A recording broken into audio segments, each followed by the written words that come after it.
Praise the lord. మన ప్రభువు మన రక్షకుడు యేసుక్రీస్తు వారి కనికరం కలిగిన నామంలో ఈ రోజున దేవుని వాక్య ధ్యానంలోకి ప్రతి ఒక్కరికి మన రక్షకుని పేరట ప్రైజ్ ద లార్డ్. దేవుని యొక్క దర్శనము, ఆయన మనకు చేసినటువంటి వాగ్దానము నెరవేరటానికి సమయం తీసుకుంటుంది. అది స్వల్పకాలమైన కావచ్చు, దీర్ఘకాలమైన కావచ్చు. ఆ సమయంలో మనం లేఖనాలను బట్టి దేవుని శక్తిని అనుభవించుకుంటా మనకు ఇవ్వబడినటువంటి వాగ్దానం ఏదైతే ఉందో దాని మీదనే గురి నిలిపి ధ్యానంలో ఉండాలి. ఆ వాగ్దానం కూర్చున్నటువంటి ఆ దేవుని శక్తిని కూర్చున్నటువంటి ఆ కార్యాలు ఏమైతే ఉంటాయో వాటిలో మనము ధ్యానంలో ఉండాలి. అంటే ప్రతిరోజు కూడా ఆయన యొక్క కార్యాలని ధ్యానించుకుంటూ ఉన్నట్లయితే ఆయన శక్తి మనకి ఒక నూతనమైనటువంటి జీవాన్ని ఇస్తుంది. దేవుడైతే శక్తిమంతుడా. ఈ విషయాన్ని కాదనలేము. ఆయన మనకు చేసిన వాగ్దానం నెరవేర్చడం కొరకు ఏం చేస్తాడంటే కాలాన్ని తిప్పుకుంటా వస్తాడు. కాలాన్ని ఆ చేసినటువంటి వాగ్దానానికి అనుకూలంగా తిప్పుకుంటా వస్తాడు. ఇప్పుడు ఒక వాగ్దానం ఇవ్వబడ్డది. ఈ వాగ్దానం ఇప్పుడు నెరవేరాలంటే పరిస్థితులు దానికి తగ్గట్టుకు మారాలంటే ఎవరి చేతిలో ఉంది? నీ చేతిలో, నా చేతిలో కాలాన్ని తిప్పేటువంటి సామర్థ్యం అయితే లేదు కదా. దేవుని చేతిలో ఉంది. ఆయన కాలాన్ని తిప్పాల. ఇట్లాగనే ఆయన శక్తిమంతుడు. ఆయన చేసినటువంటి ఆయన వాగ్దానం నిమిత్తం ఆయన ఏమైనా చేయగలడు. ఆయన వాగ్దానం నెరవేర్చడం కొరకు ఆయన ఏమైనా చేయగలడు. అయితే ఆయన సంకల్పించినటువంటి ఆయన చేసినటువంటి వాగ్దానాన్ని జరగకుండా అడ్డుకోవాలని దేవాలయంలో ఉన్నటువంటి యాజకులు, అలాగనే దేవాలయానికి పెద్దగా ఉన్నటువంటి అధిపతులు ఏం చేస్తారంటే ఆయన యొక్క ఆలోచనకి విరోధంగా కుట్రలు పన్నుతారు. కుట్రలు, కుతంత్రాలు అంటారుగా, అట్లాగా కుట్రకు తెరలేపితే ఏం జరుగుతుందంటే ఇది మేము చేసిన కుట్రే, ఇది మా ద్వారా కలిగిందే అనే విధంగా ఆ తర్వాత వాళ్ళు భయపడటం అనేది మనం చూస్తాం. నిజం ఎప్పుడైనా సరే ధైర్యంగా నిలబడి ఉంటుంది. మనం ఒకవేళ దానికి అబద్ధాన్ని కనుక అంటించి ఊరంతా తిప్పుకొని వస్తే మనం ఇంటికి వచ్చేళ్ళకే అంటించిన అబద్ధం ఊడిపోయి ఆ నిజం కనపడతా ఉంటుంది. అట్లాగనే వీళ్ళు దేవుని యొక్క సత్యానికి, ఆయన యొక్క తీర్మానానికి అబద్ధం అనేటువంటి దాన్ని అంటించి సాఫీగా ఇంట్లో కూర్చొని ఛాయలు తాక్కుంటా, టీలు తాక్కుంటా, అన్నం తినుకుంటా ఉన్నారు. ఉంటే ఇక మనం అబద్ధాన్ని 4% నిజం అని చెప్పించును, ఇక ఇది పాక్కుంటా పోతుంది అని చెప్పనేటువంటి భ్రమలో ఉన్నారు. తర్వాత వాళ్ళే భయపడతా ఉన్నారు. చూసేటోళ్ళకి ఏమనిపిస్తుంది? ఈడు నిజాన్ని అబద్ధం చేసాడు, అబద్ధమే 4 చోట్ల తిరిగి వచ్చింది. ఇప్పుడు అందరూ ఏమనుకుంటారు? ఇదే నిజం కాబోలు అనుకుంటారు. మరి నిజాన్ని అబద్ధం చేసినటువంటి వీడు అబద్ధమే 4 చోట్ల తిరిగి వస్తే వీడికి ఎందుకు ఉలికిపాటు? వీడు అనుకున్నదే 4 మధ్యలో ఉన్నది, మరి వీడికి ఎందుకు ఉలికిపాటు? చూద్దాం లేఖనాల్లో. మత్తయి సువార్త 28:11. వారు వెళ్ళుచుండగా కావలి వారిలో కొందరు పట్టణంలోనికి వచ్చి జరిగిన సంగతులన్నిటినీ ప్రధాన యాజకులతో చెప్పిరి.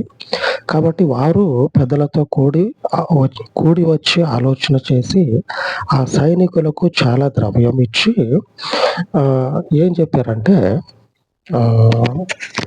యేసు ప్రభు వారు మరణించి తిరిగి లేచిండు, తిరిగి లేచిన తర్వాత అక్కడే కాపలాగా ఉన్నటువంటి సైనికులు తిరిగి లేచినటువంటి ఆయన అక్కడ లేకపోవటం, ఆ లేని స్థలంలో దేవుని దూత ఉండటం, ఆ దేవుని దూత ప్రభువు కొరకు వచ్చినటువంటి తన ప్రజలతో మాట్లాడి, ఇదిగో ఈ సంగతి ఆయన వెంబడించినటువంటి ఆయన శిష్యులకి చెప్పండి అని దూత ఆ స్త్రీలతో చెప్తే వారు పోతా ఉంటారు. అత్యానంద భరితులై ఆనందం పట్టలేక పోతా ఉంటారు. ఇదంతా చూస్తా ఉన్నటువంటి అక్కడే కాపలాగా ఉన్నటువంటి సైనికులు ఆలోచన చేసి, అరే ఇది ఎట్లనో కాబోతా ఉన్నదిరా, ఇది ఎట్లనో కాబోతా ఉన్నదని చెప్పినని దేవునికి అంతకు మునుపు నుంచే వ్యతిరేకంగా ఉన్నటువంటి వర్గం ఉంటది కదా, ఈ పరిసయ్యులు, దేవాలయంలో ఉన్నటువంటి యాజకులు. అందుకే 11వ వచనంలో రాయబడి ఉన్నది, ప్రధాన యాజకులతో చెప్పారు. ఆ పట్టణంలో వారు వెళుచుండగా కావలి వారిలో కొందరు పట్టణంలోనికి వచ్చి జరిగిన సంగతులన్నిటినీ ప్రధాన యాజకులతో చెప్పారు. అంటే ఆ పట్టణంలో ప్రధానమైనటువంటి ముఖ్యమైనటువంటి దేవుని సేవకులతో చెప్తే జరిగిన సంగతిని ఈ కాపలాగా ఉన్నటువంటి సైనికులు యాజకులతో చెప్తే వాళ్ళు ఆలోచన చేస్తారు.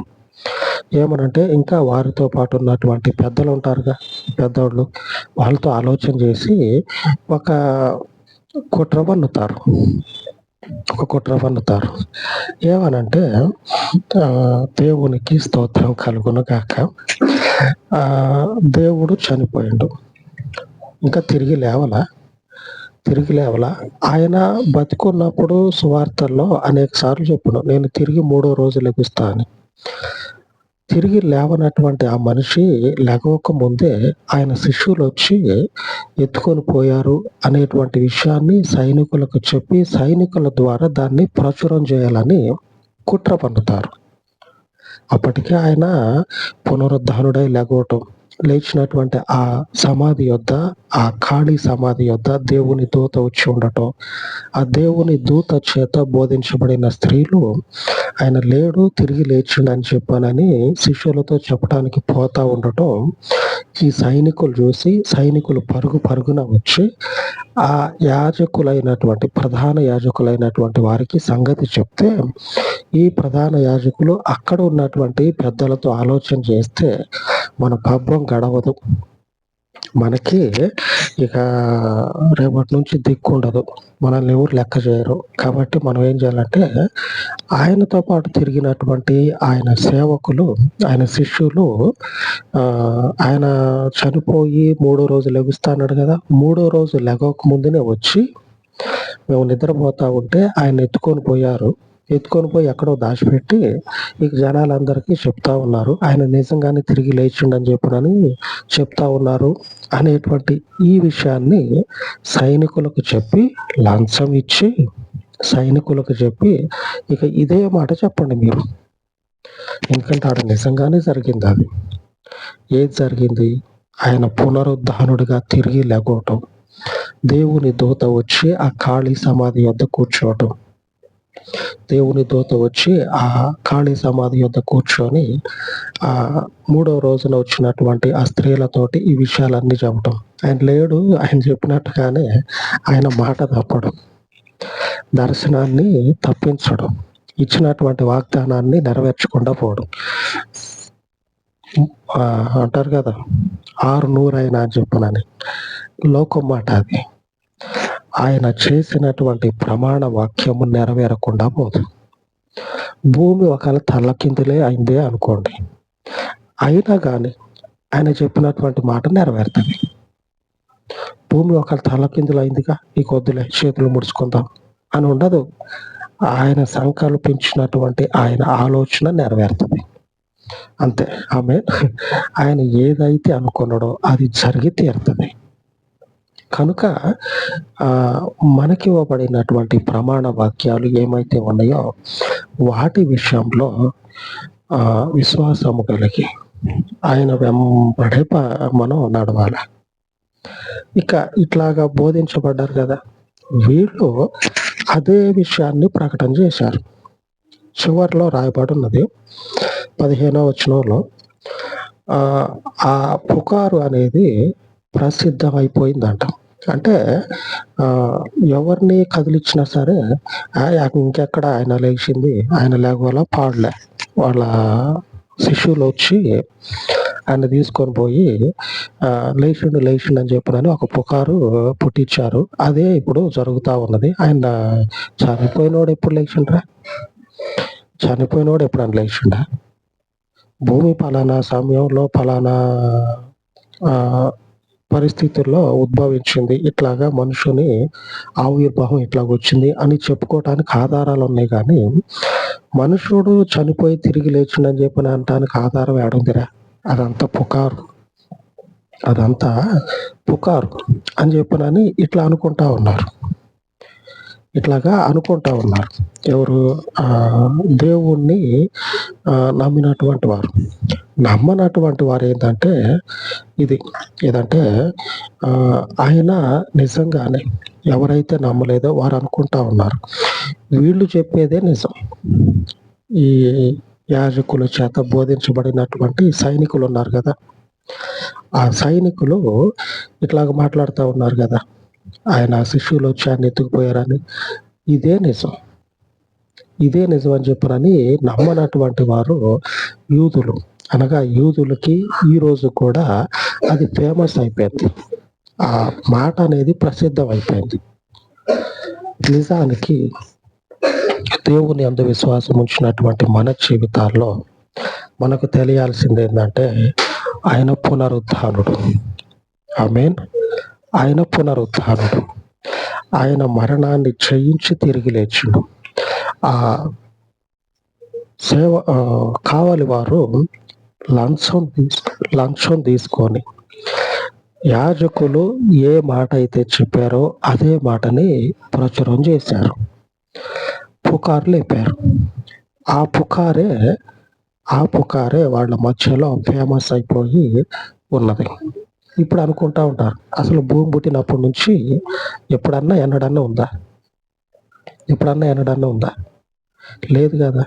ఒక మనుషుడు మరణించి తిరిగి లేకటం ఎక్కడుందిరా? ఏడలేదు. ఇదంతా ఒట్టి పుకారు అని నమ్మనటువంటి వారు అనుకుంటా ఉన్నారు.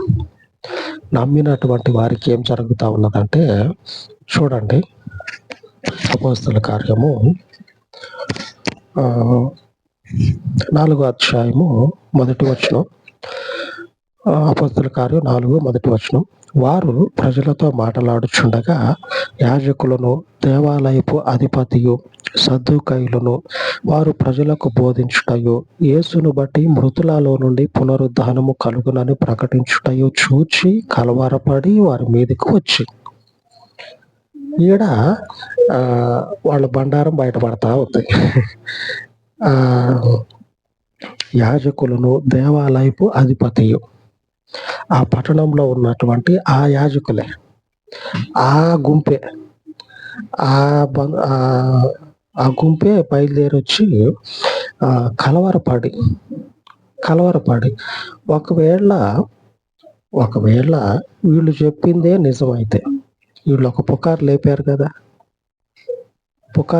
కదా, అది నిజం అయితే ఈ కలవరం ఎందుకు? వీళ్ళకి కలవరపడి వాళ్ళ మీదకి వచ్చి అప్పటికే ప్రజలకి ప్రకటిస్తూ ఉన్నారు.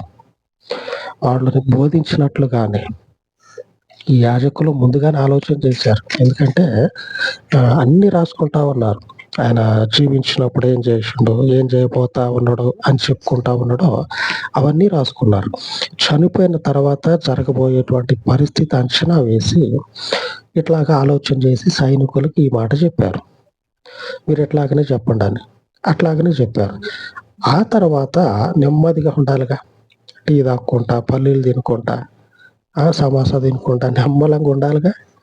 ఆ నెమ్మలం అనేది ఉండకపోగా ఈ శిష్యులు పోయి ప్రజలకి సువార్త ప్రకటిస్తూ ఉంటే మనకి రక్షణ ఉంది, మరణము తర్వాత జీవితం ఉంది అని ప్రజలకు చెప్తా ఉంటే కలవరపడిపోతా ఉన్నారు. లవలవలవాన్ని మొత్తుకుంటా ఉన్నారు, లవలవలవలాడిపోతా ఉన్నారు. ఎందుకంత భయం? ఒకవేళ నువ్వు చెప్పిందే నిజం అయితే నీకెందుకు ఆ భయం? వాడు పుకారు లేపాడు. యాజకులు, అలాగనే దేవాలయపు అధిపతి వీళ్ళందరూ కలిసి ఆయనకు విరోధంగా పోగుపడి ఆయన యొక్క చిత్తాన్ని నెరవేరకుండా చూడాలని చూస్తే అది నెరవేరటల్లా. అందుకే వాళ్ళకు భయం. వచ్చి బలం ఉంది కదా, తప్పుడు పని చేసేటోడు వాడికి ఏదైతే ఇన్ఫ్లుయెన్స్ ఉంటుందో, ఏదైతే మనం ప్రభావితం చేయగలమనే అవకాశం ఉంటుందో దానిని ఉపయోగించి కట్టడి చేయాలని చూస్తాడు. ఇక వాని ఇన్ఫ్లుయెన్స్ ఉపయోగించి కట్టడి చేయాలని చూస్తే అది ఆగదు. శరీరానుసారంగా చేయబడింది ఆగిపోతుంది. ఆకాశం నుంచి ఇవ్వబడినటువంటి దైవ శక్తి ఆ అడ్డుగా ఉన్నటువంటి ఆ ప్రభావాన్ని బూడిదకి మార్చేసి ముందుకెళ్ళిపోతుంది. స్తోత్రం కలుగును గాక సర్వోన్నతుడైన దేవునికి.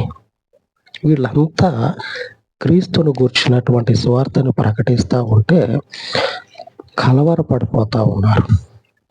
సాతానికి భయం కలుగుతూ ఉంది. దేవుని యొక్క వాక్యము ఈ రోజున ప్రమాణం చేస్తూ ఉంది. ఈరోజు దేవుని వాగ్దానం ఏమిటంటే సామెతల గ్రంథము 21:30 యెహోవాకు విరోధమైన జ్ఞానమైనను వివేచన అయినను ఆలోచన అయినను నిలవదు. ఆయనకు విరోధంగా ఉన్నటువంటి జ్ఞానము, వివేచన, ఆలోచన అంతా కట్టగలిసి ఆలోచన చేశారు. వాళ్ళు ఏదైతే అనుకున్నారో దానినే వాళ్ళ మీద వాళ్ళకి అపాయంగా మార్చాలని చూశారు. వాళ్ళు ఆలోచన చేసినటువంటి వారి సమాధానకరమైన ఆలోచననే వీళ్ళు వారికి అపాయకరంగా మార్చాలని చూస్తే దేవుడు ఏం చేసిందంటే ఈ అపాయకరమైన ఆలోచనని వాళ్ళ మీదనే దేవుడు కొమ్మరించాడు. అంటారు కదా, దేవుడు తీసుకున్న గుంటలో వాడే పడతారని. అట్లాగా అయిపోయింది. దేవుడు ఏమంటాడో తెలుసా? యెషయా గ్రంథం 46:10 నా ఆలోచన నిలుచుననియు నా చిత్తమంతయు నెరవేర్చుకొనిదననియు చెప్పుకొనుచు ఆది నుండి నేనే కలగబో వాటిని తెలియజేయుచున్నాను. పూర్వకాలం నుండి నేనే ఇంకా జరగని వాటిని తెలియజేయుచున్నాను. నా ఆలోచన నిలబడుతుంది, నా చిత్తమంతయు నెరవేర్చుకుంటా. నేను ఏదైతే సంకల్పించానో అది జరిగిస్తా అని చెప్పుకుంటా వెనుక ఉన్న వాటిని, ముందున్న వాటిని తెలియజేసేది నేనే. దేవునికి స్తుతి కలుగును గాక.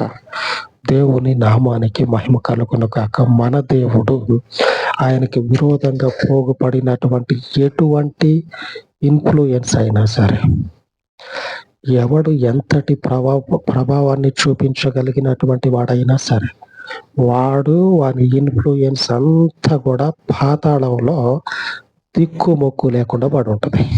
దేవునికి స్తోత్రం. ఆమేన్. పరిశుద్ధుడైన దేవునికి మహిమ కలుగును గాక. అలాగా ప్రార్థించుకుందాం. కృప కలిగిన తండ్రి, ఈ ఉదయకాలం మందు మీ సన్నిధిలో ప్రార్థిస్తూ ఉండగా, అయ్యా నీ పరిశుద్ధ పరిచర్యలో నీకు ఆటంకముగా, నీకు విరోధముగా, నీకు వ్యతిరేకముగా పోగుపడినటువంటి ఈ లోకపు ప్రభావమును, ఈ లోకపు శక్తి కలిగినటువంటి దుష్టుని యొక్క బలమంతటిని తండ్రి మీ పరిశుద్ధ ఆత్మ చేత మీ చిత్తానుసారముగా కొట్టివేసి మీ పరలోకపు గొప్ప కార్యములను తండ్రి జరిగించమని, లోకమును తండ్రి మీ ఆత్మ చేత నీ తట్టుగా తిప్పమని, పరిశుద్ధుడు అయినటువంటి తండ్రి మీ యొక్క చిత్తము నెరవేర్చుకొనులాగున కాలమును, సమయమును మీ చిత్తానికి అనుకూలముగా మార్చమని, నీ యందు తండ్రి ఆకలి దప్పులు కలిగి నిరీక్షణ ఉంచిన నిబిడలకు మీ పరలోకపు గొప్ప నెరవేర్పుని నీ వాగ్దానము ద్వారా, నీ దర్శనము ద్వారా అయ్యా మీరు స్థిరపరచమని, సమస్త మహిమను మీకు ఆపాదించి ఈ యొక్క అయ్యా ఇదిగో వాక్యమును నీరు కట్టి ఫలింపచేసి బిడల హృదయాలలో అభిషేకించమని, సమస్త ఘనతను మీకు చెల్లించి యేసు నామమున వేడుకొని చూడాను తండ్రి. ఆమేన్. ఆమేన్. పరిశుద్ధుడయ్యున్న మన దేవుని కృప మనకు తోడయ్యుండును గాక. ఆమేన్. ఆమేన్.